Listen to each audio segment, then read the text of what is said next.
Anyway, you mentioned Mariusz Pudzianowski then. Tell me about your battle with Mariusz when you actually won the title, the 2006. You know, Mariusz dominating the sport at the time, I think is probably fair to say. Particularly, I know there was the split and stuff like that, but Mariusz was an unbelievable athlete, and he just... Yeah, and you know, I saw it. So you asked me to talk about '06, but I tend to think about more a few years before that and a few years after that, because those kind of bookend my impressions of him. So Ahola, I'll go back to Ahola. You know, this is a guy, he and I became really good friends and like a brother to me. But he was 6 foot and 1/4 inches and 265 pounds. Yeah. And he won World's Strongest Man twice. Incredible. How does that happen? I mean, he's just so tough and strong and determined. Wow. And three World's Strongest Man contests, first, second, and first. Yeah. That's unbelievable. Oh, fuck. So, but when I first saw Mariusz was actually in Finland. I think the second time I went to the Helsinki Grand Prix, he was there. Yeah. And that was my first time seeing it. And it was like seeing Ahola version 2.0. It was like the reincarnation and evolution of Ahola. You know, this super athletic, super strong, super tough, super intense strongman. Yeah. And you know, there are a lot of really big, strong guys in strongman, but if it's not right here and right here, you know, if they don't have the metal, and you know, Ahola certainly had it, and Mariusz certainly had it, and so that was kind of my first impression. And then, so like, I'll share a few other impressions of him, but I'll jump forward to 2008 World's Strongest Man in Charleston, West Virginia. I was standing on the boulevard with Kaz, and the fingers were going off. I'm just kind of chatting away and spacing out and relaxed, and got my straw hat on, hiding out from the sun. And Kaz is like watching the action, and we're chatting away. And he's like, "Oh, he's done. He's done. He just hurt himself bad." And he had torn up his calf. That's right, yeah. Gastrocnemius or calf or soleus or whatever.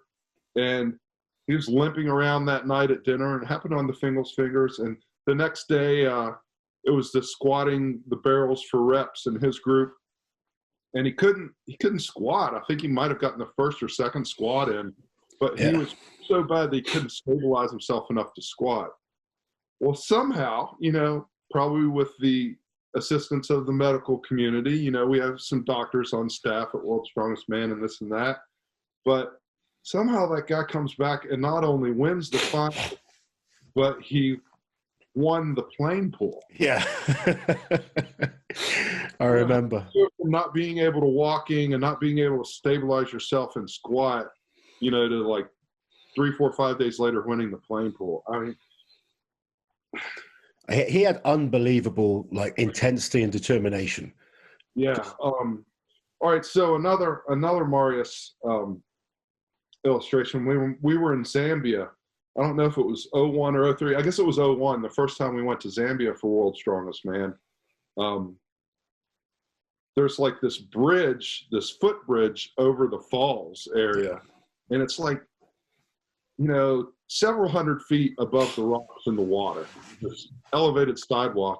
And we're all walking through there, Dimmick, Pudzianowski, myself, and you know, they rattle something back and forth to each other in Polish, and the next thing you know, Mariusz just hops up on this footbridge, up on the railings that go side by side, 1 foot on either railing, just, you know, no hesitation, no. But if he'd stumbled and gone, he'd be flying. You know, did that so he could have his picture taken, you know. And he's just kind of otherworldly guy. Yeah.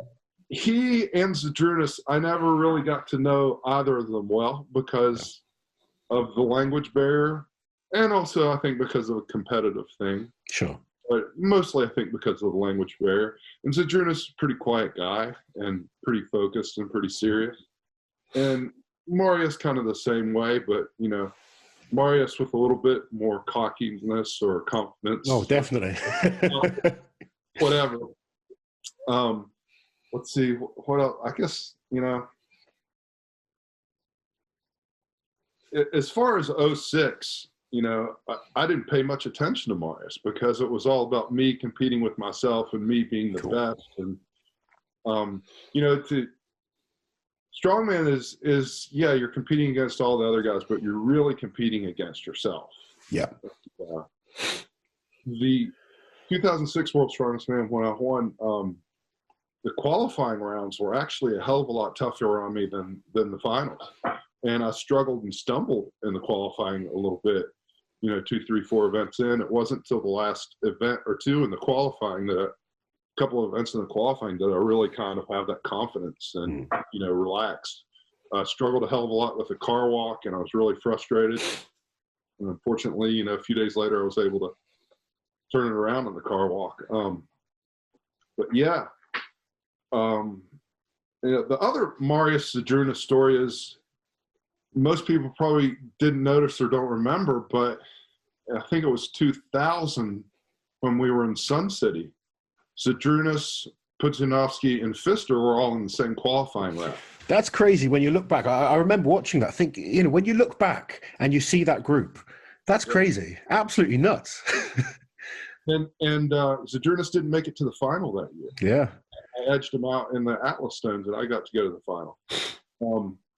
And I think, speaking of Zydrunas, you asked about Mariusz, but I'll just say this about Zydrunas. He's kind of at the opposite end of the spectrum from Mariusz. Mariusz came on like fire and athletic and just phenomenal. 1998, Zydrunas and I were at our first World's Strongest Man, and he didn't make it into the finals either. I squeaked in as an alternate. He actually was doing the Atlas Stones and fell over onto his back with the stone still on his belly, got sandwiched between the stone. And I don't think a lot of people remember that. And for me, I don't say that to belittle him or make fun of him, but I say it's a testament to his dogged determination and how far he progressed and how long his road was. So I think it's almost more impressive that, he wasn't this natural instinctive athlete that got things like that, but he worked his ass off for it. While you're here, guys, subscribe to the channel, hit that notification bell so you don't miss any of my awesome strength content.